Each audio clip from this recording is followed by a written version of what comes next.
புதிய வருஷத்திலே உங்கள் யாவருக்கும் நான் புத்தாண்டு நல்வாழ்த்துக்களை தெரிவித்துக் கொள்கிறேன். அல்லேலூயா. இந்த புதிய ஆண்டு ஆண்டவர் சொல்லுகிறார், வருஷத்தை உம்முடைய நன்மையினால் முடிசூட்டுகிறீர், வழிகள் எல்லாம் நெய்யாய் பொழிகிறது. ஆண்டவர் நம்முடைய வாழ்க்கையில அவர் கூட வருகிறார். அவருடைய நன்மையினால வருஷத்தை என்ன பண்றாராம்? முடிசூட்டுகிறார். ஆண்டவருடைய காருண்யம், அவருடைய இரக்கம், அவருடைய ஆசீர்வாதம், அவருடைய நன்மைகளுக்கு அளவே இல்லை. அல்லேலூயா. ஆகவேதான் ஒவ்வொரு தடவையும் நாட்களை விசேஷித்துக் கொள்கிறவர்கள் கர்த்தருக்கென்று விசேஷித்துக் கொள்கிறார்கள் அப்படின்னு சொல்லப்பட்டிருக்கு. இந்த புதிய ஆண்டிலும் தேவன் நமக்கு கொடுத்த ஒரு வாக்குத்தத்தம் சகரியாவின் புஸ்தகம் 2வது அதிகாரம் 5வது வசனம் நான் வாசிக்கிறேன். நான் அதற்கு சுற்றிலும் அக்கினி மதிலாய் இருந்து அதன் நடுவில் மகிமையாக இருப்பேன் என்று கர்த்தர் சொல்லுகிறார். ஆண்டவர் சொல்லுற வார்த்தையை நம்ம நம்பிக்கையோடு கேட்க வேண்டும். ஆண்டவர் சொல்ற வாக்குத்தத்தத்தை நாம் விசுவாசத்தோடு கேட்க வேண்டும். ஆண்டவர் சொல்ற இந்த வார்த்தையை நம்ம தைரியமா அதை அங்கீகரிக்கணும். ஆமென். அல்லேலூயா. இந்த புதிய வருஷத்துக்குள்ள நம்ம போகும்போது கிறிஸ்துவனுடைய தைரியத்தோட இந்த புதிய வருஷத்துக்குள்ள நம்ம பிரவேசிக்க வேண்டும். ஆமென். இந்த புதிய வருஷத்துல ஆண்டவர் உங்களுக்கும் எனக்கும் என்ன ஒரு வாக்குத்தத்தத்தை கொடுக்கிறார்னா, நான் அதற்கு சுற்றிலும் அக்கினி மதிலாய் இருப்பேன். எதற்கு சுற்றிலும்? நம்முடைய தேசத்தை சுற்றிலும் அக்கினி மதிலாய் ஆண்டவர் இருக்கிறார். நம்முடைய நாட்டை சுற்றிலும் அக்கினி மதிலாய் தேவன் இருக்கிறார். நம்முடைய குடும்பத்தை சுற்றிலும் அக்கினி மதிலாய் தேவன் இருக்கிறார். நம்முடைய தொழிலை சுற்றிலும் அக்கினி மதிலாய் தேவன் இருக்கிறார். நம்முடைய அன்றாட வாழ்க்கை குறித்து அதை சுற்றிலும் தேவன் அக்கினி மதிலாய் இருந்து நம்மை பாதுகாக்கிறார். அல்லேலூயா. ஆக அதற்கு என்று சொல்லும் போது நமக்கு எதெல்லாம் தேவையோ அந்த இடத்துல அதை போட்டு, ஆண்டவர் என்னை சுற்றிலும் அக்கினி மதிலாய் இருந்து அதன் நடுவிலே மகிமையாய் அவர் வாசம் பண்ணுகிறார். அல்லேலூயா. இந்த வார்த்தையை நாம சொல்லும் போது 125வது சங்கீதம் 2வது வசனத்தை வாசிப்போம். பர்வதங்கள் எருசலேமை சுற்றிலும் இருக்குமா போல் கர்த்தர் இது முதல் என்றென்றைக்கும் தம்முடைய ஜனத்தை சுற்றிலும் இருக்கிறார். நம்ம வாக்குத்தத்த வசனத்தை கேட்டோம். நான் அதற்கு சுற்றிலும் அக்கினி மதிலாய் இருந்து, அதே மாதிரி இந்த எருசலேம் என்கிறதான ஒரு நகரம் எப்படி இருக்குதான்? பர்வதங்களால் சூழப்பட்டு பாதுகாப்பா இருக்குதான். அந்த வசனத்தை நம்ம வாசிக்கும் போது, பர்வதங்கள் எருசலேமை சுற்றி இருக்குமா போல கர்த்தர் இது முதல் என்றென்றைக்கும் தம்முடைய ஜனத்தை சுற்றிலும் இருக்கிறார். அல்லேலூயா. யாருடைய ஜனத்தை சுற்றிலும் இருக்கிறார்? நம்மளை சுத்திதான் ஆண்டவர் இருக்கிறார். நாம தான் அவருடைய ஜனம். அவர் சொல்றார், நீங்க என்னுடைய ஜனங்கள், நான் உங்களுடைய தேவன் என்று சொல்லுகிறார். அப்ப ஒரு மலை எப்படி ஒரு தேசத்தை சூழ்ந்து பாதுகாக்குதோ, அது மாதிரி ஆண்டவர் இன்று முதல், அல்லேலூயா, இன்று முதல்னா என்ன? எப்போதும், ஃபாரெவர், எப்போதும் ஆண்டவர் நம்மளை சூழ்ந்து, தம்முடைய ஜனத்தை சூழ்ந்து பாதுகாக்கிறார். அல்லேலூயா. இந்த சம்பவத்தை குறித்து நம்ம வாசிக்கும் போது அங்க பார்க்கிறோம், சகரியா அப்படின்னாலே தேவன் நம்மை நினைத்திருக்கிறார். இந்த ஆண்டுல தேவன் நம்மளை நினைத்திருக்கிறார். அவரை பாருங்க, சில காரியங்களை நினைச்ச உடனேதான் ஆண்டவர் நினைவு கூறுவார். நோவா காலத்துல தண்ணி வந்துச்சு. தண்ணி வந்து எல்லாம் போன விட்டுக்கு நோவா மட்டும் ஆண்டவர் காப்பாற்றி அப்படியே உயர கொண்டு வந்துட்டார். கடைசியா பார்க்கும்போது தேவன் நோவாவை நினைவு கூர்ந்தார். அவர் நினைவு கூறும்போது அந்த நோவாவை கொண்டு வந்து பேலை திறந்து அவர்களை அப்படியே வெளியே விட்டு அவர்களை ஆசீர்வதித்து பழுகி பெருகுங்கள் என்று சொன்னார். அல்லேலூயா. அப்ப தேவன் இன்னைக்கு நம்மளை நினைத்து இருக்கிறார் அப்படின்னு சொன்னா, நம்முடைய வாழ்க்கையில தேவன் ஒரு பெருக்கத்தை கொடுக்க போகிறார். அல்லேலூயா. இந்த வசனத்தை நம்ம வாசிக்கும் போது இது தேவனுடைய வார்த்தை உங்களுக்காக பிரத்யேட்சமா வருகிறது. என்னன்னு சொன்னா, அந்த எருசலேமை ஒரு தூதன் போய் அளவு நூல்னால் அளக்கிறார். அங்கே அளக்கும் போது அவர் வந்து நீளத்தாலும் அகலத்தையும் எவ்வளவுன்னு சொல்லி அளக்கும் போது இன்னொரு தூதன் வந்து சொல்லுகிறார், அதை தடை செய்து நீ நிறுத்து. இந்த தேசத்தை, இந்த இடத்தை, அல்லது இந்த உங்க குடும்பத்துல, அல்லது உங்க வீட்டுல, அல்லது உங்க வியாபாரத்துல, அல்லது உங்க தனிப்பட்ட வாழ்க்கையில ஆண்டவர் செய்ய போகிற ஒரு பெரிய காரியம் என்னன்னா, மனிதனுடைய திரள்களினாலும் நான் கால்நடைகள், மிருகங்களினுடைய, வாசிங்க அத, சகரியா 2:4. இவனை அவர் நோக்கி, நீ ஓடி இந்த வாலிபனிடத்தில் சொல்ல வேண்டியது என்னவென்றால், எருசலேம் தன் நடுவிலே கூடும் மனுஷரின் திரளினால், எருசலேம் தன் நடுவிலே கூடும் மனுஷரின் திரள்களினாலும், மிருக ஜீவன்களின் திரளினாலும், மிருக ஜீவன்களின் திரள்களினாலும், மதிலில்லாத பட்டணங்கள் போல் வாசஸ்தலமாகும்.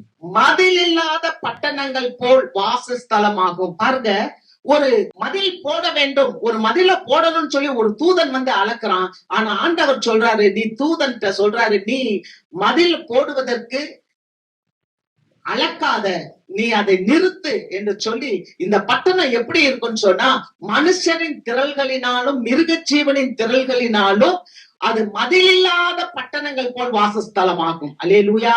ஒருவேளை இந்த புதிய ஆண்டுல நம்ம வந்திருக்கும் போது நம்ம நினைக்கலாம், ஐயோ நமக்கு எந்த மதிலும் இல்லையே, எந்த ஒரு பாதுகாப்பும் இல்லையே. பாதுகாப்பெல்லாம் கூட உடைத்து தள்ள முடியும். ஆனால் ஆண்டவர் சொல்கிறார், நான் அதை சுற்றிலும் அக்கினி மதிலாய் இருந்து. அல்லேலூயா. ஒருவேளை நம்மிடத்துல ஒரு பாதுகாப்பு இல்லாம இருக்கலாம், ஆனா அந்த பாதுகாப்புக்கு ஒரு பாதுகாப்பு இல்லையேன்னு சொல்லி நினைக்க வேண்டாம். ஆண்டவர் சொல்லுகிறார், அது மதில் இல்லாத பட்டணம் தான், ஆனால் அந்த பட்டணத்துக்கு அக்கினி மதிலாய் இருப்பேன். அல்லேலூயா. அது மதில் இல்லாத பட்டணம் தான், ஆனால் அந்த பட்டணத்திற்கு நான் அக்கினி மதிலாய் இருப்பேன், நான் பாதுகாப்பாய் இருப்பேன் என்று சொல்லுகிறார். நீங்க நல்லா யோசித்து பாருங்க, அக்கினி மதில் அப்படின்னு சொன்னா, அக்கினி மதிலா இருந்து அப்படின்னு சொன்னா அது ஃபயர் வால். நான் இன்னைக்கு காலையில கொஞ்சம் போட்டு தேடுனேன், ஃபயர் வால்னா என்னப்பா அப்படின்னு. என்னப்பான்னு சொல்லி பார்த்தா, கம்ப்யூட்டர்ல மென்பொருள் யூஸ் பண்றோம் இல்லையா, கம்ப்யூட்டர், அந்த கம்ப்யூட்டர்ல ஃபயர் வால் அப்படின்ற ஒரு பொருள் இருக்கு. அது என்ன பண்ணுமா, ஆபத்துக்களை உள்ள விடாமல் தடுத்து நிறுத்தும். அல்லேலூயா. வெளியில இருந்து வருகின்ற ஆபத்துக்களை தடுத்து நிறுத்துகின்ற ஒரு கருவியாக அது செயல்படுகிறது. அல்லேலூயா. அப்பனா பாருங்க, 2500 ஆண்டுகளுக்கு முன்பதாகவே ஆண்டவராகிய தேவன் ஒரு பட்டணத்துக்கு அல்லது ஒரு குடும்பத்துக்கு அல்லது ஒரு தனிப்பட்ட மனுஷனுக்கு அல்லது நம்முடைய தொழில் ஸ்தானத்துக்கு, நம்மளுடைய பிள்ளைகளுடைய வாழ்க்கைக்கு, பாதுகாப்புக்கு, எல்லாத்துக்குமாக ஒரே காரியத்தை அவர் சொல்லிவிட்டார். என்னன்னு சொன்னா, நான் அதை சுற்றிலும் அக்கினி மதிலா இருந்து அதன் நடுவிலே நான் மகிமையாய் வீற்றிருப்பேன். அல்லேலூயா. அப்ப அக்கினி மதில் என்று சொல்லும் போது அது நமக்கு கொடுக்கிற ஒரு பாதுகாப்பை கொடுக்கிறது. அல்லேலூயா. அது எப்படி, மதில் இல்லாத பட்டணத்துக்கு ஆண்டவர் அக்கினி மதிலா இருக்கிறார். நிறைய பாத்தீங்கன்னா மதில்கள் இருக்கும். சில நாடுகளுக்கெல்லாம் அந்த சுவர், அந்த வால் தான் பாதுகாப்பு. பெரிய பெரிய சுவர் வரைஞ்சு வச்சிருப்பாங்க. ஆனா அதெல்லாம் கூட மாறக்கூடும். போர் எடுத்து வந்தாங்கன்னு சொன்னா பெரிய பெரிய கோட்டைகளை கூட தகர்த்து விட்டு பல ராஜாக்கள் முன்னேறி வர முடியும். ஆனா ஆண்டவர் ஒரு பிள்ளைக்கு அக்கினி மதிலா இருப்பார் என்றால், ஆண்டவருடைய பாதுகாப்பை ஒரு மனிதனாலும் தகர்த்து விட முடியாது. அல்லேலூயா. ஆகவேதான் ஆண்டவர் இன்றைக்கு நமக்கு ஒரு நல்ல வாக்குறுதியை கொடுக்கிறார். என்ன வாக்குறுதி என்றால், நான் உனக்கு அக்கினி மதிலா இருப்பேன். அல்லேலூயா. அப்ப ஆண்டவர் அக்கினி மதிலா இருப்பேன் என்று சொன்னதோட விடல, அவர் என்ன சொல்றாரு, மனிதர்களை பெருக செய்கிறாரா, மிருக ஜீவன்களை பெருக செய்கிறார். அதாவது அவர் விஸ்தாரப்படுத்துகிறார், அவர் பெருக செய்கிறார். இதிலிருந்து நம்முடைய தேவன் எப்படிப்பட்டவர் என்பதை உணர்ந்து கொள்ள முடியும் என்றால், நம்முடைய தேவன் நம்மளை நேசிக்கிறவர் என்று நாம் அறிந்து கொள்ள முடியும். அல்லேலூயா. மதிலில்லாத பட்டணத்துக்கு மதிலை போல் இருப்பேன் என்று சொன்னால், ஒரு மனிதனை நேசிக்கும் போது மாத்திரம்தான் அந்த காரியத்தை நாம் செய்து கொடுக்க முடியும். அல்லேலூயா. அப்ப ஆண்டவர் இன்றைக்கு நம்மளை நேசிக்கிறவராக இருக்கிறார். இரண்டாவது, ஆண்டவர் நம்மளை பெருக செய்கிறவராக இருக்கிறார். மூன்றாவது, ஆண்டவர் நம்மை சுற்றி அக்கினி மதிலாக பாதுகாக்கிறவராக இருக்கிறார். நாலாவது, ஆண்டவர் நம் நடுவிலே வாசம் செய்கிறார். அல்லேலூயா. இந்த 4 காரியங்களை தான் சுருக்கமாக பார்க்க போறோம். முதலாவது, தேவன் நம்மளை நேசிக்கிறார். ஆமென். அல்லேலூயா. உன்னத பாட்டு 1வது அதிகாரம் 2வது வசனத்தை நம்ம வாசிப்போம். அவர் தமது வாயின் முத்தங்களால் என்னை முத்தமிடுவாராக, உமது நேசம் திராட்சரசத்தை பார்க்கிலும் இன்பமானது. அவர் தமது வாயின் முத்தங்களால் என்னை முத்தமிடுவாராக, உமது நேசம் திராட்சை ரசத்தை பார்க்கிலும் இன்பமானது. ஆண்டவர் நம்மளை நேசிக்கிறார் அப்படின்னு சொன்னா, அந்த நேசம் எப்படிப்பட்டதா, திராட்சை ரசத்தை பார்க்கிலும் இன்பமானதா இருக்கிறதா. நல்லா கவனிங்க. யார் ஒரு டயர்டா இருக்கும் போது நமக்கு திராட்சை ரசம் தான் சந்தோஷத்தை கொடுக்கும். அல்லேலூயா. அப்ப ஆண்டவர் இன்னைக்கு என்ன சொல்லுறார்? நான் உன்னை நேசிக்கிறேன்னு நம்ம ஒவ்வொருவரையும் தனித்தனியாய் பார்த்து பேசுகிறார். இந்த ஆண்டின் துவக்கத்திலேயே ஆண்டவர் கொடுக்கிற ஒரு ஜீவனுள்ள வார்த்தை என்னன்னா, நான் உன்னை நேசிக்கிறேன். அல்லேலூயா, அல்லேலூயா. என் பிரியமே, நான் உன்னை நேசிக்கிறேன் என்று சொல்லுகிறார். அவர் நம்மளை நேசகுமாரன். ஆமென். ஆண்டவர் அவருடைய பிள்ளையை குமாரனை அழைக்கும் போது, இவர் என்னுடைய நேசகுமாரன், இவரிலே நான் பிரியமாய் இருக்கிறேன். அப்ப இந்த சூலமித்தி அவளுடைய நேசரை பத்தி சொல்லும் போது, என் நேசர் தம்முடைய வாயின் முத்தங்களால் என்னை முத்தமிடுவாராக. அவருடைய நேசம் திராட்சை ரசத்தை பார்க்கலும் இன்பமானது. இது எதை குறிக்கிறது தெரியுமா?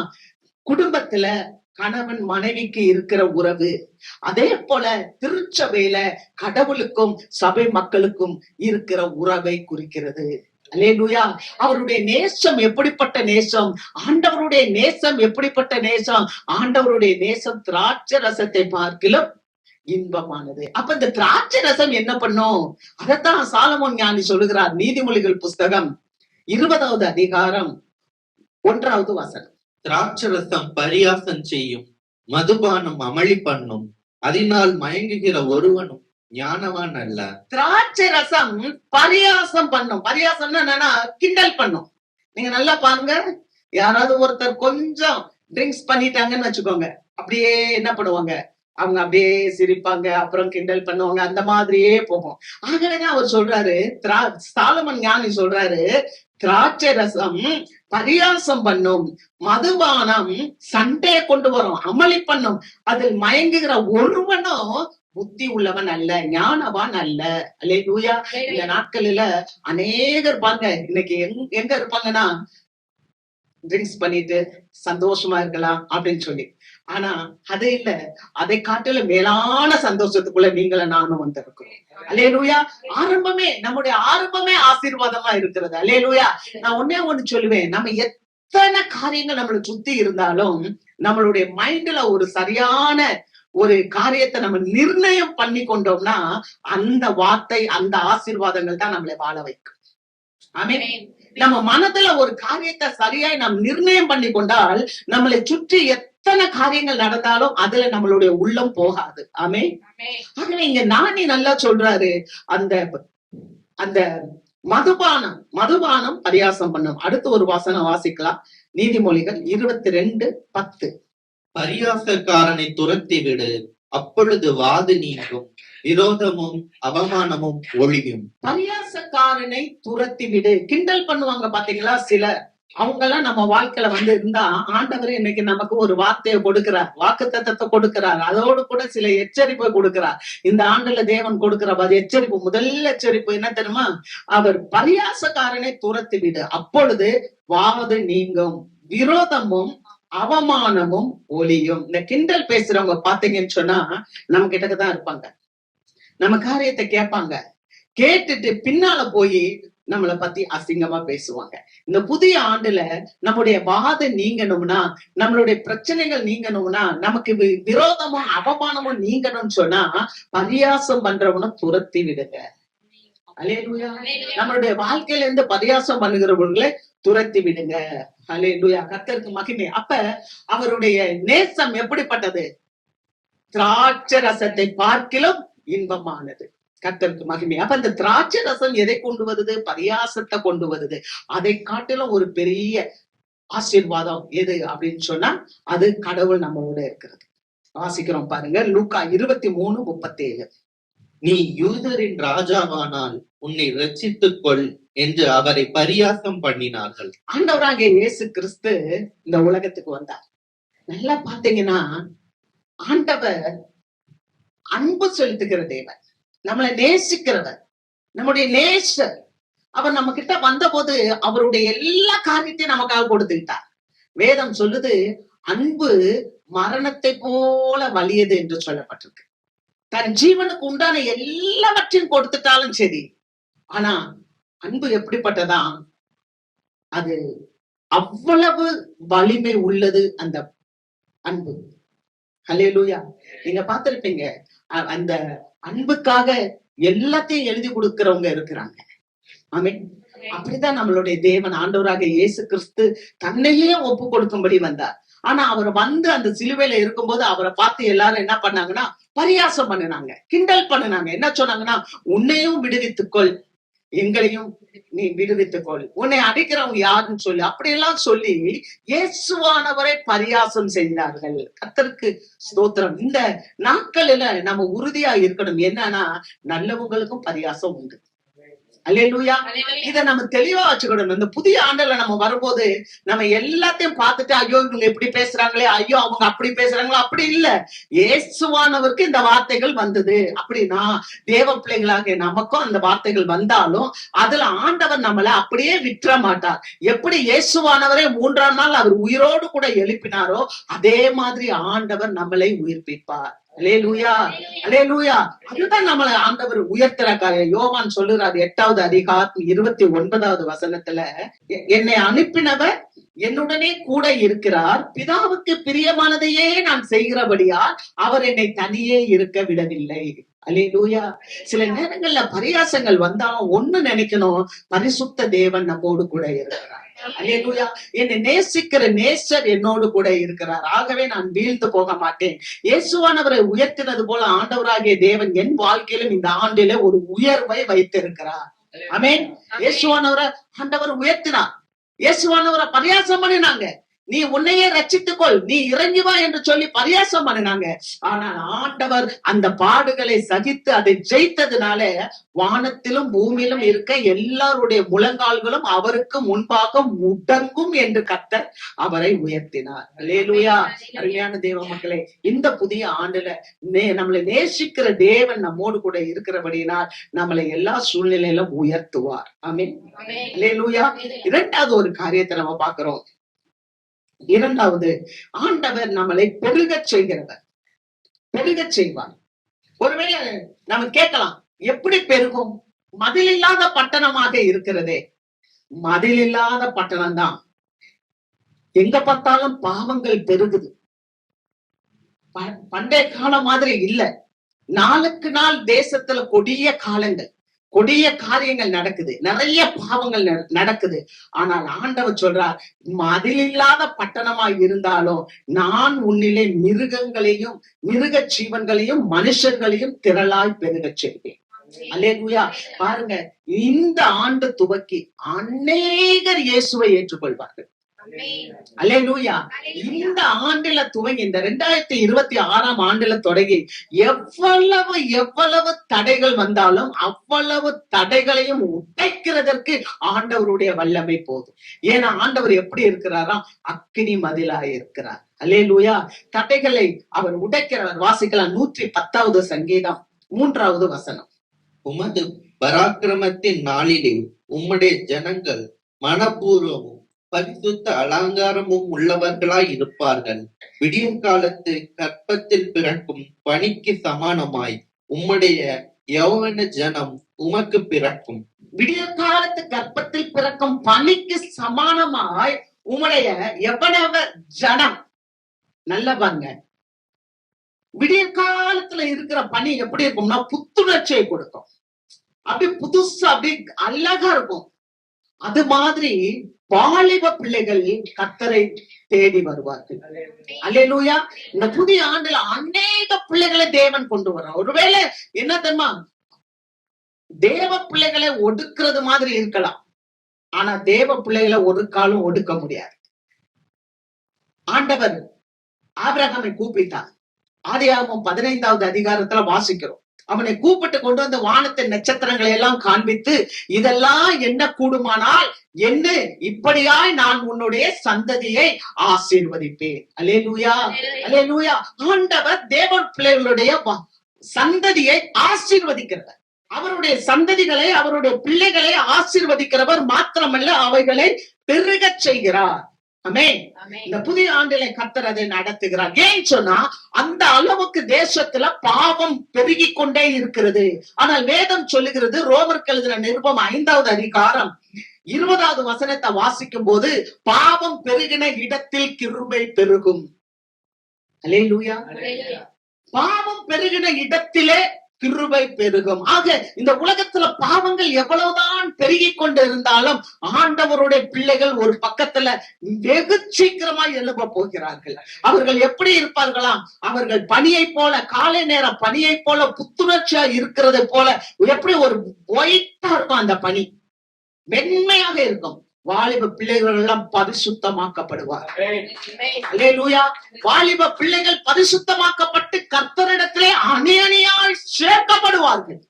அதுதான் அவர் மனித திரள்களினாலும், அதே சமயத்துல ஆண்டவர் சொல்லுகிறார், மனுஷனின் திரள்களினாலும் மிருக ஜீவனின் திரள்களினாலும் ஆண்டவர் என்ன செய்வாரா? பெருக செய்வார். அல்லேலூயா. அப்ப இந்த மனித அந்த மிருக ஜீவன் அப்படின்னா என்ன? மிருக ஜீவன்னா என்ன? வாசிக்கலாம். உபாகமம் 28:4. உன் கர்ப்பத்தின் கனியும் உன் நிலத்தின் கனியும் உன் மாடுகளின் பெருக்கமும் உன் ஆடுகளின் மந்தைகளும் ஆகிய உன் மிருக ஜீவன்களின் பலனும் ஆசீர்வதிக்கப்பட்டிருக்கும். உன் கர்ப்பத்தின் கனி, நமக்கு கொடுத்திருக்க பிள்ளைகள் சுதந்திரவாளிகள். அவர்கள் உன் நிலத்தின் கனி, நிலத்துல பயிரிட்டு அதுல வருகிற ஆசீர்வாதங்கள், உன் மாடுகளின் பெருக்கம், இதுதான் கால்நடை, இதுதான் மிருக ஜீவன், அதுதான் செல்வம். பால் கொடுக்கக்கூடியது, இறைச்சியை கொடுக்கக்கூடியது, முட்டையை கொடுக்கக்கூடியது, செல்வத்தின் பெருக்கம் ஆண்டவர் கொடுக்கிறார் தேவ பிள்ளைக்கு. அல்லேலூயா, அல்லேலூயா. அவர் ஜனங்களை பெருகச் செய்யும் போது அங்கே ஆசீர்வாதம் தானாய் பெருகுகிறது. ஆமென், அல்லேலூயா. அங்கே ஆடுகளின் மந்தைகளுமாகிய உன் மிருக ஜீவன்களின் பலனும் ஆசீர்வதிக்கப்பட்டிருக்கும். சங்கீதம் 107:38 வாசிக்கிறோம். அவர்களை ஆசீர்வதிக்கிறார், மிகவும் பெருக்குகிறார், அவர்களுடைய மிருக ஜீவன்கள் குறையாது இருக்க பண்ணுகிறார். அல்லேலூயா. ஆண்டவர் ஆசீர்வதிக்கிறார், ஆண்டவர் ஆசீர்வதிக்கிறார், அடுத்து மிகுதியாய் பெருகச் செய்கிறார். அல்லேலூயா. ஆண்டவர் ஆசீர்வதிக்கும் போது அங்கே பெருக்கம் உண்டாகும். நீங்க நினைக்கலாம், ஐயோ சூழ்நிலைகள் மாறும். ஆமா, உண்மையா சொல்றேன், சூழ்நிலைகள் மாறும், தேசத்துல மாற்றங்கள் உண்டாகும், பஞ்சங்கள் வரும், பல மக்கள் பசியில இருப்பாங்க. கடந்த ஆண்டுல எங்க பார்த்தாலும் பசி, பஞ்சம். ஆனா நம்முடைய தேசத்துல பசியும் இல்ல, பஞ்சமும் இல்ல. தேவன் பாதுகாத்தார். கரங்களை தட்டி தேவனை ஆமென். இன்றைக்கு ஆண்டவர் சொல்லுகிற ஒரு காரியம், பசி உண்டாகும், பஞ்சம் உண்டாகும், தேசத்துல கொடிய காரியங்கள் வரும். ஆனால் தேவ பிள்ளைக்கு தேவன் அக்கினி மதிலாய் இருந்து பாதுகாக்கிறார். அவர்கள் நம்மை பெருகச் செய்கிறார். ஆமென். அவர் ஆசீர்வதிக்கிறார், அவர் பெருகச் செய்கிறார், அவர் மிகுதியும் பெருகச் செய்து அவர்களுடைய மிருக ஜீவன்கள் குறையாது இருக்க பண்ணுகிறார். நம்மளுடைய செல்வங்களை குறையாது இருக்க பண்ணுகிறார். ஆமென், அல்லேலூயா. நம்ம வாசிக்கலாம். சங்கீதம் புஸ்தகம் 103, சங்கீதம் 103 3, 4, 5 வசனங்களை வாசிப்போம். அவர் உன் அக்கிரமங்களை எல்லாம் மன்னித்து, அவர் உன் அக்கிரமங்களை எல்லாம் மன்னித்து, உன் நோய்களை எல்லாம் குணமாக்கி, உன் நோய்களை எல்லாம் குணமாக்கி, உன் பிராணனை அழிவுக்கு விலக்கி மீட்டு, உங்கள் பிராணனை அழிவுக்கு விலக்கி மீட்டு, உன்னை கிருபையினாலும் இரக்கங்களினாலும் முடிசூட்டி நன்மையினால் உன் வாயை திருப்தியாக்குகிறார். கழுகுக்கு சமானமாய் உன் வயது திரும்ப வாழ வயது போல் ஆகிறது. அல்லேலூயா. ஆயுசின் ஆண்டுகளை தேவன் பெருக்குகிறார். ஆமென். நோயினால், நோய் எதனால வருது? பாவத்தினால். அப்ப அவர் என்ன சொல்றார்? உன் அக்கிரமங்களை மன்னித்து, உன் அக்கிரமங்களை எல்லாம் மன்னிச்சிட்டேன். இந்த புதிய ஆண்டுல உன் அக்கிரமங்களை மன்னித்து விட்டேன். உன் நோய்களை எல்லாம் நான் குணமாக்கி விட்டேன். உன் வாயை நான் நன்மையினால் நிரப்புகிறேன். அல்லேலூயா. நம்முடைய வாயை நன்மையினால் நிரப்பி அவன் நமக்கு என்ன செய்கிறார்? கழுகுக்கு சமானமாய் உன் வயது திரும்ப வாழ வயது போல் ஆகிறது. கர்த்தர் இந்த ஆண்டுல தேவ பிள்ளைகளுடைய வாழ்க்கையில ஆண்டவர் நோய் இல்லாமல் பாதுகாப்பான். ஆமென், ஆமென், அல்லேலூயா. நோய் எப்படி வரும்? நோய் நீங்க கவலைப்பட்டா நோய் வரும். அதனால ஆண்டவர் சொல்றார், உங்கள் இருதயம் கலங்காது இருப்பதாக. அல்லேலூயா. ஆண்டவர் சொல்கிறார், நான் உங்களை திக்கற்றவர்களாக விடேன். ஏன் அப்படின்னா அவர் நம்மளை சுத்தி அக்கினி மதிலா இருக்கிறார். அல்லேலூயா. இத மைண்ட்ல வச்சுக்கிடணும். நான் உன்னை சுத்தி அக்கினி மதிலா இருக்கிறேன்றத நம்ம மைண்ட்ல வச்சுக்கிடணும். அடுத்த வசனம் வாசிப்பா. சங்கீதம் 147 13 14 15.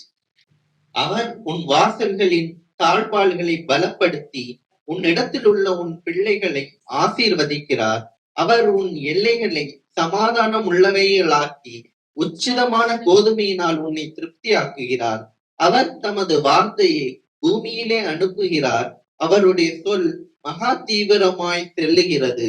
அவர் உன் வாசல்களின் தாழ்பால்களை பலப்படுத்தி உன்னிடத்தில் இருக்கிற உன் பிள்ளைகளை ஆசீர்வதிக்கிறார். தேவ பிள்ளைகளை தேவன் ஆசீர்வதிக்கிறார். தேவன் நம்மளை நேசிக்கிறபடினால நம்மளுடைய குடும்பத்துல நம்முடைய பிள்ளைகளை ஆண்டவர் பாதுகாக்கிறார். நம்முடைய தாழ்பால்களை பலப்படுத்துகிறார். அல்லேலூயா. வாசல்களின் தாழ்பால்கான பலம் இல்லாட்டினா என்ன ஆகும்? தாழ்பால் சரியா போடாட்டினா என்ன ஆகும்? யார் வேணாலும் உள்ள வந்துடலாம். அப்ப ஆண்டவர் அவரே தாழ்பால்களை போடுறாராம். உன் வீட்டினுடைய தாழ்பால்களை நான் பலப்படுத்துகிறேன், உன் பிள்ளைகளை நான் ஆசீர்வதிக்கிறேன். ஆமென். அப்ப நம்ம பிள்ளைகளை தேவன் ஆசீர்வதிக்கிறார்.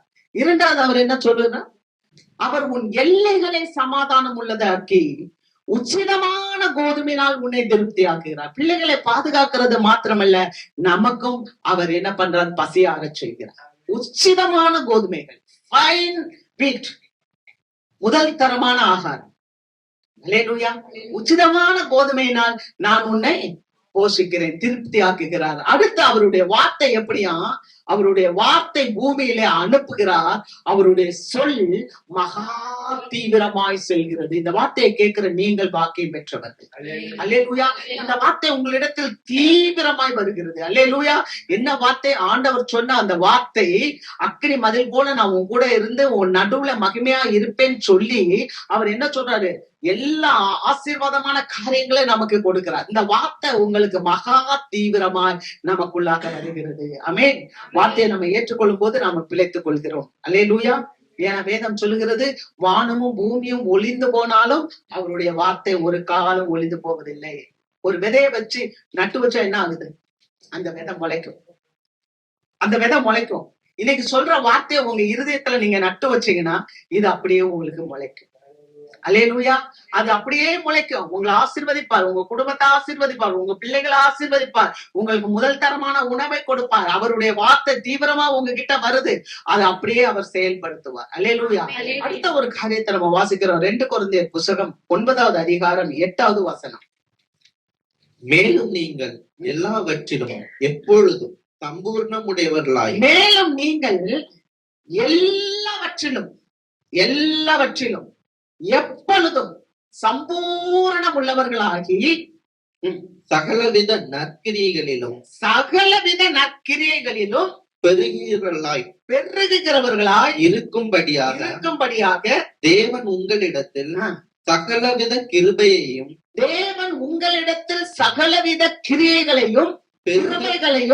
பெருகச் செய்ய வல்லவராய் இருக்கிறார். அல்லேலூயா.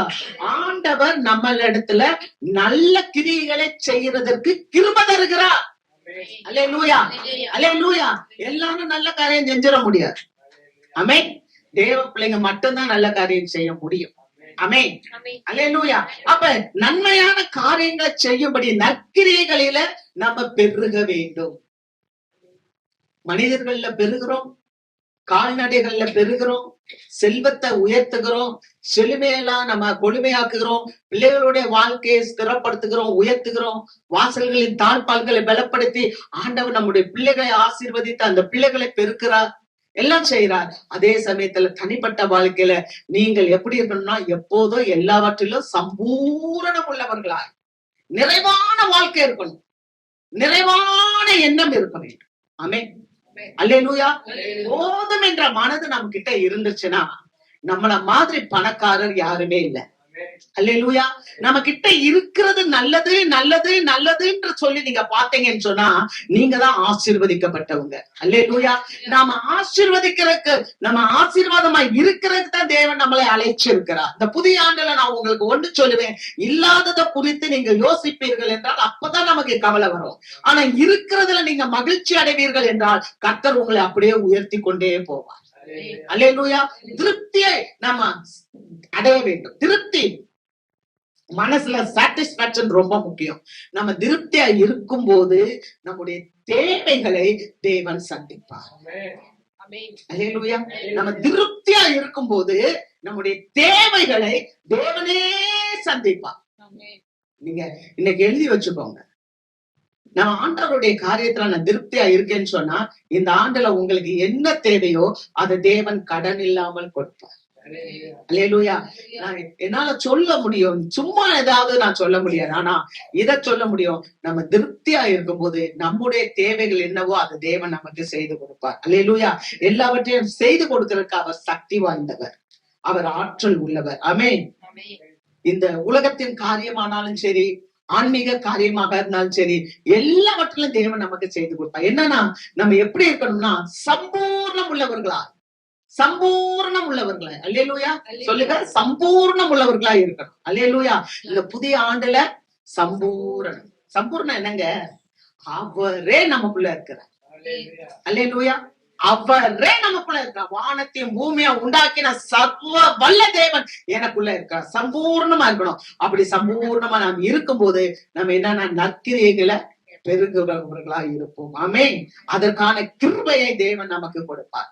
மூன்றாவது காரியம், தேவனுடைய பாதுகாப்பு. முதல்ல சொன்னேன், ஆண்டவர் நம்மளை நேசிக்கிறார். இந்த ஆண்டுல நமக்கு கொடுக்கிற ஒரு வார்த்தை என்னன்னா, இந்த ஆண்டு கடைசி வரைக்கும் நம்ம சிந்தையில முதல்ல இருக்கணும், ஆண்டவர் என்ன நேசிக்கிறார், நான் அவருடைய செல்ல பிள்ளை. அல்லேலூயா. நான் அவருடைய செல்ல பிள்ளை.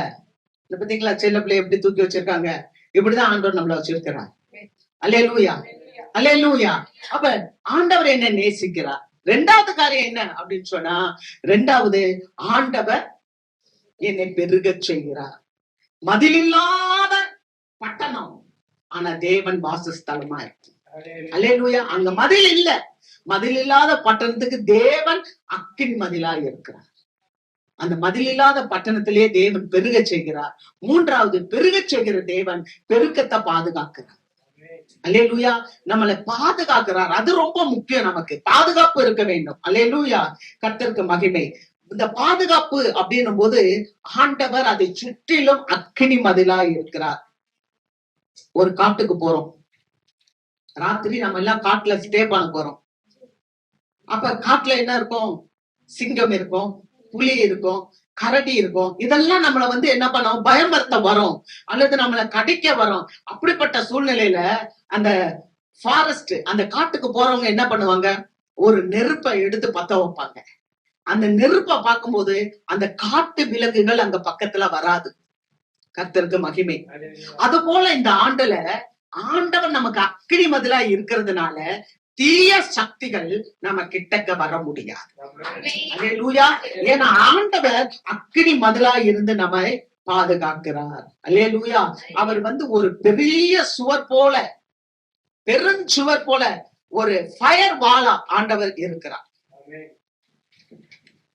நீங்க பாத்தீங்கன்னா வாசிக்கலாம், 2 ராஜாக்கள் புஸ்தகம் 6வது அதிகாரம் 17வது வசனம். அப்பொழுது எலிசா விண்ணப்பம் பண்ணி, கர்த்தாவே, இவன் பார்க்கும்படி இவன் கண்களை திறந்தருளும் என்றான். உடனே கர்த்தர் அந்த வேலைக்காரன் கண்களை திறந்தார். இதோ, எலிசாவை சுற்றிலும் அக்கினிமயமான குதிரைகளாலும் ரதங்களாலும் அந்த மலை நிறைந்திருக்கிறதை அவன் கண்டான். ஒரு மலையில அக்கினிமயமான ரதங்கள் இருக்கு, ஒரு மலையில அக்கினிமயமான குதிரைகள் இருக்கு. அல்லேலூயா. நம்மளை சுற்றி அக்கினிமயமான காரியங்கள் இருக்கிறது. அல்லேலூயா. ஒரு ராஜா அவன் பரிவாரத்தோட வர்றான், ரதங்களோட வர்றான், குதிரைகளோட வர்றான். எப்படியாகிலும் நம்ம இந்த மனிதனை பிடித்து விட வேணும்னு சொல்லி வர்றான். ஆனா அவனை காட்டிலும் வேதம் சொல்லுகிறது, அவர்களை காட்டிலும் நம்மோடு இருக்கிறவர் அதிகம். அல்லேலூயா. இந்த புதிய வருஷத்துல பிரச்சனைகள் வந்தாலும் அந்த பிரச்சனையில இருந்து முறியடிக்கிற வல்லமே தேவன் தேவ பிள்ளைகளுக்கு வைத்தார். அதுதான் அக்கினி பாதுகாப்பு. அல்லேலூயா. பிரச்சனையே வராதில்ல, வந்தா வரலாம். ஒரு மேடுனா ஒரு பள்ளம், ஒரு பள்ளம்னா ஒரு மேடு இருக்கத்தான் செய்யும். ஆமென். ஆனால் அதுக்கு மத்தியில பாத்தீங்கன்னா ஒரு பெரிய பரிவாரத்தோட வர்றான் ராஜா, பரிவாரங்களோடு வர்றான். ஆனா மேல அந்த தீர்க்கதரிசி நல்ல சுகமா இருக்கிறார். வேலைக்காரன் கீழே வந்து பாக்குறான், ஐயோ இவ்வளவு பரிவாரத்தோட ரதங்களோட குதிரைகளோட வராங்களே, ஐயோ என்ன செய்ய போறாரு தீர்க்கதரிசி, என்ன செய்ய போறாரு அப்படின்னு சொல்லி தீர்க்கதரிசியை தட்டி எழுப்புறான். எதிரி வரான் பாருங்கன்னு சொல்லி. அப்ப தீர்க்கதரிசி ஒரு ஜெபம் செய்கிறார். அந்த தீர்க்கதரிசி ஜெபம் செய்து வேலைக்காரனுடைய கண்களை ஆண்டவரை திறந்தருளும் என்று ஜெபித்தார். அவன் கண்கள் திறக்கப்பட்ட போது அந்த மலையை சுற்றிலும் அக்கினிமயமான ரதங்கள் குதிரைகள் காணப்பட்டது. ப்ரொடெக்ஷன், தேவ பிள்ளைக்கு பாதுகாப்பு இருக்கிறது. அல்லேலூயா. அக்கினி மதிலாய் தேவன் நம்மளை பாதுகாக்கிறார். அல்லேலூயா. ஒரு பெரிய பரிவாரத்துல இருந்து ஒரு தீர்க்கதரிசி தன்னை மாத்திரமல்ல அத்தனை ஜனங்களை எதிரிகளை நேசித்து அவர்களுக்கு உணவு கொடுத்து அவர்களை சொந்த இடத்துக்கு அனுப்பி வைத்தார். அல்லேலூயா. அல்லேலூயா. இந்த புதிய ஆண்டுல இன்னொரு தீர்மானம் நம்மள்ட்ட இருக்கணும். என்னன்னா, நம்ம பகைவர்களையும் நேசிக்க வேண்டும். அதத்தான் ஆண்டவர் நமக்கு சொல்லி கொடுத்தார். ஆமென். உன் சத்துருக்களை சிநேகியுங்கள். அல்லேலூயா. இந்த புதிய ஆண்டுல சத்துருவை கூட நம்ம சிநேகிக்கும்படியான வல்லமையை தேவன் நமக்கு தருவார். ஏன்னா அப்படிப்பட்ட ஒரு ப்ரொடெக்ஷன், ஒரு பாதுகாப்ப கர்த்தர் நம்மளை சுற்றிலும் வைத்திருக்கிறார். விசுவாசிக்க வேண்டும். அல்லேலூயா. 2 நாளாகமம் புஸ்தகம் 7வது அதிகாரம் 3வது வசனத்தை வாசிக்கிறோம். அக்கினி இறங்குகிறதையும் கர்த்தருடைய மகிமை ஆலயத்தின் மேல் தங்கி இருக்கிறதையும் இஸ்ரவேல் புத்திரர் எல்லாரும் கண்டபோது தள்ள வருஷம் மட்டும் தரையிலே முகம் குப்பர குனிந்து பணிந்து கர்த்தர் நல்லவர், அவருடைய கிருபை என்றும் உள்ளது என்று சொல்லி அவரை துதித்தார்கள். அல்லேலூயா. தேவாலயத்தை கட்டுறாங்க. சாலமோன் தேவாலயத்தை கட்டி பிரதிஷ்டை பண்ணி இருக்கும் போது வானத்திலிருந்து அக்கினி இறங்குனது. நம்ம ஜெபிக்கும் போது அக்கினி இறங்கணும். அல்லேலூயா. இந்த புதிய ஆண்டுல ஒரு பெரிய தீர்மானம் என்ன தெரியுமா? நான் ஜெபிக்கிற இடம் அக்கினியா இறங்கும். அல்லேலூயா. அக்கினி இறங்கணும். அக்கினி இறங்குது. அந்த தேவாலயத்துக்குள்ள அக்கினி இறங்குது. கர்த்தருடைய மகிமை ஆலயத்தை அப்படியே நிரப்புறது. க்ளோரி ஆஃப் காட், அவருடைய மகிமை அந்த இடத்தை அப்படியே நிரப்பும் போது இஸ்ரவேல் புத்திரர் எல்லாரும் தலவரிசையா கீழே விழுந்து பணியிறாங்க. நம்மளுடைய ஜெபம் அப்படி இருக்க வேண்டும். அல்லேலூயா. அல்லேலூயா. நம்மளுடைய ஜெபம் அக்கினியை கொண்டு வர்றதா இருக்கணும். சும்மா நம்ம இந்த 10 ஸ்திரீகள் வந்தாங்க, 5 ஸ்திரீ ஆயத்தமா இருந்தாங்க, 5 ஸ்திரீ ஆயத்தம் இல்லாமல் இருந்தாங்க. ஆனா இந்த புதிய வருஷத்துல நீங்களும் நானும் ஆயத்தம் உள்ள ஸ்திரீகளாக இருக்க வேண்டும். நம்ம வெறும் நெருப்பு மட்டும் வச்சிருந்தா பத்தாது, நம்ம எண்ணெயும் வைத்திருக்க வேண்டும். அல்லேலூயா. ஆகிய அபிஷேகத்தோட நம்ம நிரம்பி ஜெபிக்கும் போது அது வானத்திலிருந்து அக்கினி கொட்டுறதாகவும் இருக்கும். நம்மளை சுற்றி அந்த மகிமை தேவ பிரசனம் எழும்புறதாக இருக்கும். ஆண்டவர் அங்கே மகிமைப்படுவார். அல்லேலூயா. இந்த புதிய ஆண்டுல நம்ம தீர்மானம் எடுக்க வேண்டும். என்னுடைய ஜெபத்துல ஒரு வல்லமை இருக்க வேண்டும். என்னுடைய வாழ்க்கையில ஒரு வல்லமை இருக்க வேண்டும். என்னுடைய வாழ்க்கையில தேவ பிரசனத்தை நான் வெளிப்படுத்த வேண்டும். ஏன்னா ஆண்டவர் என்னை சுற்றிலும் அக்கினி மதிலா இருக்கிறார். நம்முடைய வார்த்தையில அக்கினி புறப்பட வேண்டும். அல்லேலூயா. நீங்க எரேமியா புஸ்தகத்தை வாசிக்கிறோம்னு சொன்னா அங்க 20வது அதிகாரம் எரேமியா 20:9 தேவனுடைய வார்த்தை அக்கினியா இருக்கு. அது அவருடைய எலும்புகள் அப்படியே அட்டப்பட்டு இருக்குதான். அல்லேலூயா. நீங்க போன இடத்துல எல்லாம் அக்கினியா இந்த வார்த்தைகள் இருக்குதுன்னு சொன்னா உங்களுக்கு முன்பாக எல்லாரும் கீழே விடுவாங்க. ஆமென். அல்லேலூயா. தீய சக்தியில எல்லாம் பொட்டு பொட்டு பொட்டு பொட்டுன்னு கீழே விடும். அல்லேலூயா. தீய சக்தியில் உங்களுக்கு முன்னால எதிர்த்து நிக்கவே முடியாது. உன்னை தொடுகிறவன் என் கண்ணின் மணியை தொடுகிறான். நீ உயிரோடு இருக்கும் நாளெல்லாம் ஒருவனும் உனக்கு முன்பாக எதிர்த்து நிற்பதில்லை. எதிர்த்தே நிக்க முடியாது. ஏன் தெரியுமா? ஆண்டவர் அந்த வார்த்தை உள்ள வரும்போது எரேமியாக்கு எத்தனையோ பேரு எதிர்த்து நின்னாங்க. ஆனா ஒருத்தன் கூட நல்லா இல்ல. அவர் சொல்றாரு, கடைசி எரேமியா சொல்றாரு, கர்த்தரோ பராக்கிரமசாலியா என்னோடு கூட இருக்கிறார். அல்லேலூயா. எரேமியாக்கு விரோதமா நிறைய பேர் எழுந்திருச்சாங்க. ஆனால் தேவனுடைய வார்த்தை அக்கினியாய் அவருடைய எலும்புகளுக்குள்ள இருந்ததுனால அவர் சொல்லுறார், என்ன சொல்றாருன்னா, நான் பராக்கிரமசாலியா இருக்கிறேன். ஆமென். நாலாவது ஒரு காரியம் கர்த்தர் நம் நடுவில் இருக்கிறார். அல்லேலூயா. ஆண்டவர் நம்முடைய நடுவிலே இருக்கிறார். வாசிக்கலாம். சகரியா 2வது அதிகாரம் 10வது வசனம். சீயோன் குமாரத்தியே, கம்பீரித்து பாடு. இதோ நான் வந்து உன் நடுவில் வாசம் பண்ணுவேன் என்று கர்த்தர் சொல்கிறார். அல்லேலூயா. கம்பீரித்து பாடு. ஆமென். நம்மள சீயோனுக்குரியவர்கள். அல்லேலூயா. இந்த புதிய ஆண்டுல அந்த எண்ணம் நமக்கு எப்போதும் இருக்கணும். நான் சீயோனுக்கு உரியவர், நான் சீயோன் குமாரத்தி. ஆகவேதான் ஆண்டவர் சொல்ல, சீயோன் குமாரத்தியே நீ கம்பீரித்து பாடு, கர்த்தர் உன் நடுவில் வந்து வாசம் பண்ணுவார். நம்மோடு கூட அவர் ஐக்கியப்பட்டு இருப்பார். அல்லேலூயா. நல்லா பாருங்க, தேவ பிள்ளைகளோட தேவன் இருந்தாருன்னா அங்க என்னன்னா பாதுகாப்பு. ஆமென். அல்லேலூயா. எகிப்துல மக்கள்லாம் வந்து இருக்கிறாங்க. நல்லா கவனிங்க. பார்வோன் அந்த ஜனங்களை அடிமைப்படுத்தி வைக்கிறான். ஆனா அந்த ஜனங்கள் முறையிடுறாங்க, நாங்க ஆண்டவரை ஆராதிக்க போகணும், எங்களை விடுங்கன்னு சொல்றாங்க. ஆனா பார்வோன் என்ன பண்றாரு, விடமாட்டேன்னு சொல்றாரு. அப்ப அங்க என்ன சொல்றாங்கன்னா, தேவனுடைய ஊழியக்காரர்கள் வண்டுகளை வர வைக்கிறாங்க.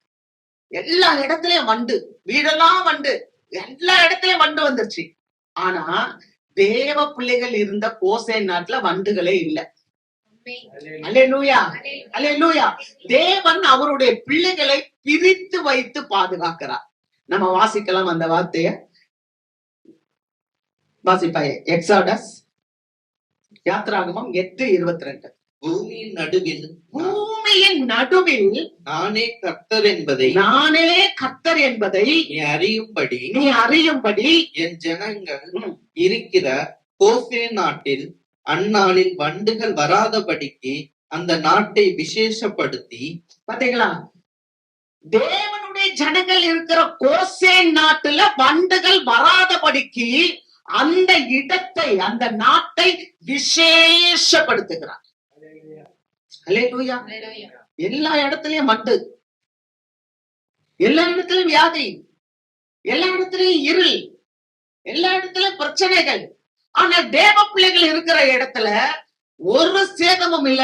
அந்த இடத்தை அவர் விசேஷப்படுத்தி அதை காப்பாற்றுகிறார். அல்லேலூயா. தேவ பிள்ளைகள் மத்தியில தேவன் வந்து வாசம் பண்ணும் போது தேவ பிள்ளைகளை தேவன் பிரித்து அவர்களை பாதுகாத்து பார்வோனுக்கு பாடம் எடுக்கிறார். அல்லேலூயா. அல்லேலூயா. வலிமையான சக்திகள் எழும்பினாலும் இந்த உலகத்துல காணப்படுகிற எல்லா சக்திகளுக்கும் மேலான சக்தி தேவ சக்தி. அல்லேலூயா. அந்த சக்தி தான் ராஜாக்களை தள்ளி ராஜாக்களை ஏற்படுத்துகிற சக்தி. எத்தனையோ பார்வோன்கள் வந்து விட்டார்கள். அல்லேலூயா. ஆனால் தேவன் ஒருவர். ஆமென். ஆண்டவர் ஒருவர் தான். எத்தனையோ பேர் வந்தாங்க. ஆண்டவர் சொல்லுகிறார், பூமியின் நடுவில் நானே கர்த்தர் என்பதை. வைராக்கியம் உள்ள தேவன் நம்முடைய தேவன். நம்முடைய தேவன் வைராக்கியம் உள்ள தேவன். அவர் நமக்குள் வாசம் பண்ணுகிறார். அல்லேலூயா. அவர் சொல்லுகிறார், என் ஜனங்கள் இருக்கிற கோசேன் நாட்டுல அந்நாட்டில் வண்டுகள் வராதபடிக்கு அந்த நாட்டை நான் விசேஷப்படுத்தினேன். உங்களுக்கு தரித்திரம் வராதபடிக்கு, உங்களுக்கு கஷ்டங்கள் வராதபடிக்கு, உங்களுக்கு வேதனைகள் வராதபடிக்கு, உங்களுக்கு பாடுகள் வராதபடிக்கு, உங்களுக்கு பல நோய்கள் வராதபடிக்கு ஆண்டவர் உங்களுக்கு சுகத்தை கொடுக்கிறார், பலத்தை கொடுக்கிறார், ஆசீர்வாதத்தை கொடுக்கிறார், மகிழ்ச்சியை கொடுக்கிறார், சந்தோஷத்தை கொடுக்கிறார், சமாதானத்தை கொடுக்கிறார், ஐஸ்வர்யத்தை கொடுக்கிறார், கனத்தை கொடுக்கிறார், புகழ்ச்சியை கொடுக்கிறார், கீர்த்தியை கொடுக்கிறார். காரணம் என்னன்னா, கர்த்தர் உங்கள் நடுவிலே வாசம் பண்றார். அல்லேலூயா. இறுதியாக ஒரு வார்த்தையை நாம் வாசித்து இன்றைக்கு நிறைவு செய்வோம். வாசிக்கலாம். சங்கீதம் 46:5. தேவன் அதன் நடுவில் இருக்கிறார். தேவன் அதன் நடுவில் இருக்கிறார். அது அசையாது. அது அசையாது. அதிகாலையிலே தேவன் அதற்கு சகாயம் பண்ணுவார். அல்லேலூயா. ஆண்டவர் அது நடுவிலே இருக்கார். இந்த பூச்சக்கரத்தின் நடுவுல ஆண்டவர் இருக்கிறார். உங்களுக்குள்ளாக எனக்குள்ளாக ஆண்டவர் இருக்கிறார். அல்லேலூயா. அது அசையாது. அல்லேலூயா. இந்த புதிய ஆண்டுல எந்த காரியங்கள் வந்து உங்களை அசைச்சு பார்க்கணும்னு நினைச்சாலும் அது அசையாது. ஆமென். ஏன்னா ஆண்டவர் அதற்கு சகாயம் பண்ணுவார். சகாயம்னா என்ன? சகாயம்னா என்ன? அவர் உங்களுக்கு உதவி பண்ணுகிறார். அல்லேலூயா. ஆண்டவர் உங்களுக்கு உதவி செய்கிறார். அதிகாலையில் அவர் உங்களுக்கு அதிகாலையில் தேவன் அதற்கு சகாயம். காலைதோறும் அவர் கிருபை புதியது. ஒவ்வொரு நாளும் அவருடைய கிருபை புதியது. அல்லேலூயா. His grace is sufficient for us. அவருடைய கிருபை நமக்கு போதுமானது. ஆமென். அல்லேலூயா. அப்படியே கொஞ்ச நேரம் நம்ம எழுந்திருப்போம்.